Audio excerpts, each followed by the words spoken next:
नमस्कार साथियों, मैं अनीता श्रीवास्तव आपका हार्दिक अभिनंदन करती हूँ।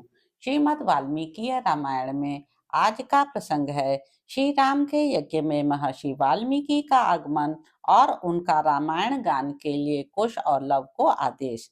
इस प्रकार वह अत्यंत अद्भुत यज्ञ जब चालू हुआ, उस समय भगवान वाल्मीकि मुनि अपने शिष्यों के साथ उसमें शीघ्रता पूर्वक पधारे।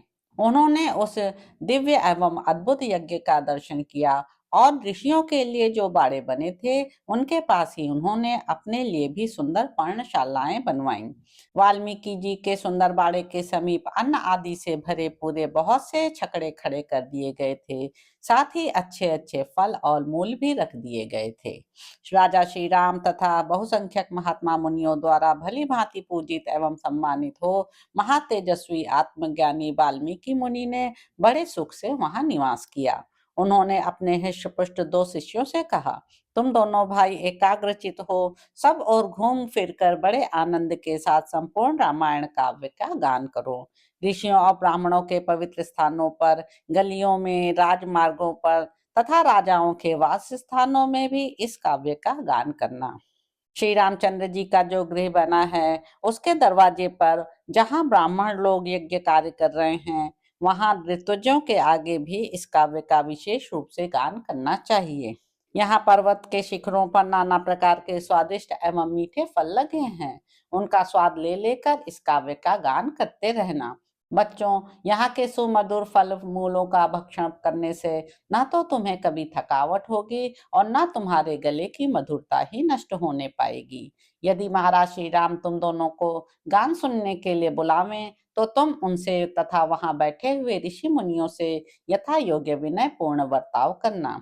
मैंने पहले भिन्न भिन्न संख्या वाले श्लोकों से युक्त रामायण काव्य के सर्गों का जिस तरह तुम्हें उपदेश दिया है, उसी के अनुसार प्रतिदिन 20-20 सर्गों का मधुर स्वर से गान करना।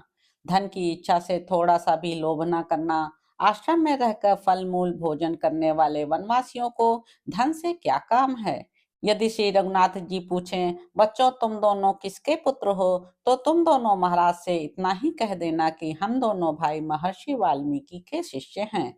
ये वीणा के 7 तार हैं, इनसे बड़ी मधुर आवाज निकलती है। इसमें अपूर्व स्वरों का प्रदर्शन करने वाले ये स्थान बने हैं।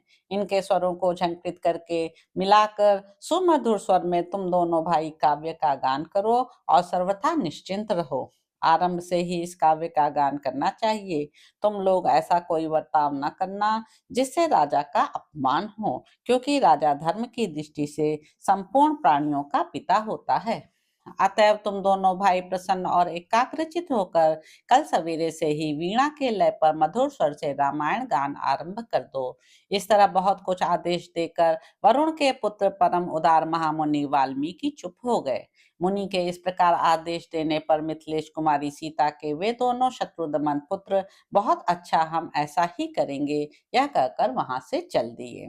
शुक्राचार्य की बनाई हुई नीति संहिता को धारण करने वाले अश्विनी कुमारों की भांति ऋषि की कही हुई उस अद्भुत वाणी को हृदय में धारण करके वे दोनों कुमार मन ही मन उत्कंठित हो वहां रात भर सुख से रहे। तो इस प्रकार साथियों, उत्तर कांड में निहित 93वां सर्ग यहाँ पर समाप्त होता है। इसके अगले अंक में आप जानेंगे कि लव कुश द्वारा रामायण काव्य का गान तथा श्री राम का उसे भरी सभा में सुनना।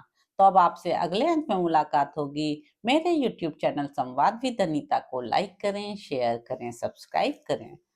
धन्यवाद साथियों।